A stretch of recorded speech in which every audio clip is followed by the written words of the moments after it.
The corona pandemic is a disaster for the government of Boris Johnson, with the highest number of deaths and infections in Europe. Intervention was far too late, the situation was loosened much too early. Nowhere does the virus thrive more than under populist rule, and nowhere is the economic slump worse, possibly accelerated by the Brexit disaster after January 1st, 2021. However, many British have supplanted this as much as the pandemic, which doesn't stop the Downing Street Brexiteers from continuing to work on the decline of Britain. With the slogan, "Get Brexit done," Boris Johnson won the elections and must now deliver. And he absolutely wants this. Just not what Great Britain could need to get out of the Brexit mess, which was self-inflicted to some extent, but what his supporters expect from him, especially when talking to EU Emissary Michel Barnier. However, if only one side seriously negotiates, as before, failure is foreseeable, which of course will again be blamed on Brussels. There have been 5 rounds of negotiations since then without any significant progress, and Barnier already presented a draft agreement in March. It did not help as much as the summit between Prime Minister Boris Johnson, Commission President Dr. Ursula von der Leyen, President of the Council Charles Michel, and David Sassoli, Board of the European Parliament, 3 weeks ago. Then Johnson took the opportunity to threaten the EU. If there were no substantial concessions from the other side on the table by the end of August, he would close the door. At the same time, his government announced that from January 1st, 2021, it would initially waive all customs and control measures at its external borders for 6 months, which is tantamount to admitting that since nothing is regulated, they cannot really do anything with regained sovereignty over their borders. EU Parliament President Sassoli expressed deep concern in an interview with The Guardian.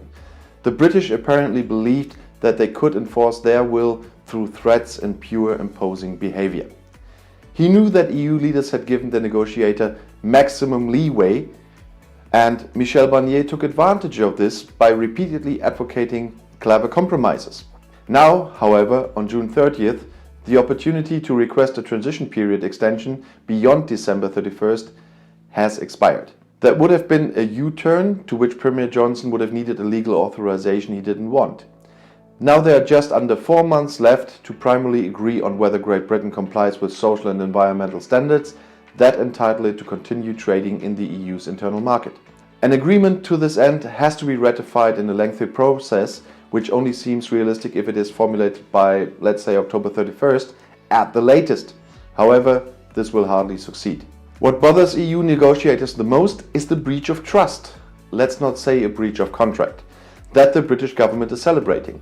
After all, the EU wrote to its long-term partner in the political declaration, which is part of the withdrawal agreement, which relationship between Brussels and London it considers desirable for the future. Now it turns out that Johnson is not thinking of respecting the spirit of this agreement. He simply calls it non-binding.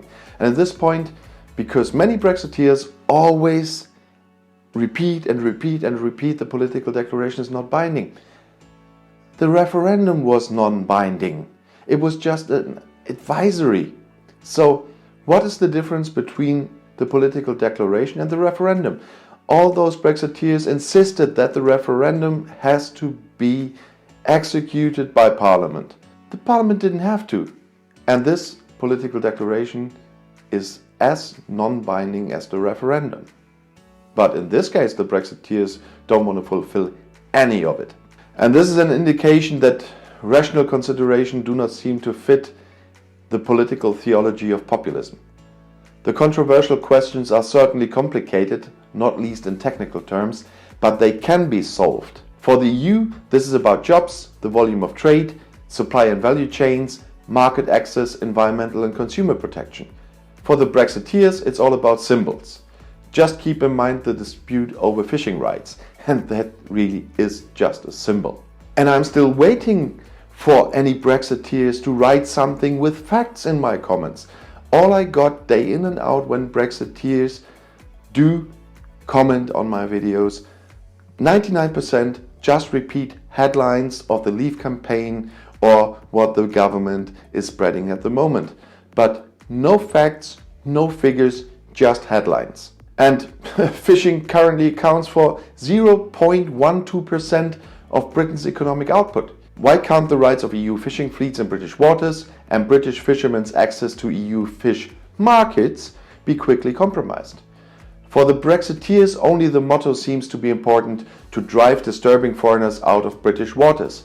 Yeah, but then we keep your fish out of our markets. One should also be able to communicate about the British fairness ideal of the same competition or the prohibition of unfair competition. For decades, EU standards have applied on both sides of the Channel for environmental and consumer protection, for occupational safety, for workers' rights and for subsidy policy.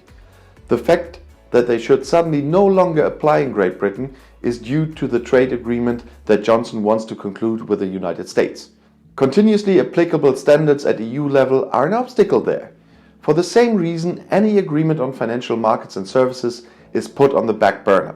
And how should the compromise laid down in the withdrawal agreement be implemented on the Northern Ireland issue? The only thing that is generally clear is that London will do nothing after January 1st, 2021, so that the EU could itself be forced to act and have the buck, given that the hard border between Dublin and Belfast would be there if there wasn't the withdrawal agreement. At least for the next 4 years, that problem is solved. But what comes after that? Johnson and his groupies believe that all they have to do is put enough time pressure on the EU and then the EU will collapse. What I can say about this is just forget it. In all haste, only a coarse framework agreement of limited liabilities is reached, or a conglomerate of small-scale deals.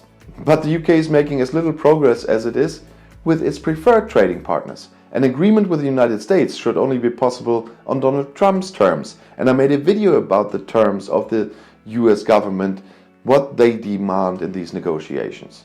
Just have a look. Boris Johnson can only pray that this president will lose the election in November and another administration in Washington will offer a reasonably fair deal. The Prime Minister has also successfully opposed China. Arrogant advice from the former colonial power on Hong Kong is particularly badly received there. In this respect, it is unlikely that much will change with the rounds of negotiations in July and August, as long as the British cabinet praises the view that no agreement is better than any bland compromise. Britain's economy, British workers and ordinary earners will have to pay for that. On the continent, there is hope for a reasonably good outcome. No further turnaround can be expected from Johnson's government, and the hope that the corona collapse has such an influence on the Brexit question that the will to communicate for pragmatic reasons prevail in London, and that's more than questionable. After all, there is a ray of hope.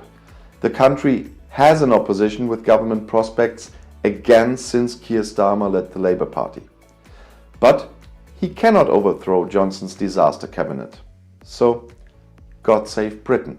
And if you now want to know more about European politics from a German point of view, I put my next video right here in the end screen, right next to your chance to subscribe to my channel if you haven't done so yet. Anyway, I'll see you in my next video. Click and enjoy. Viel Spaß!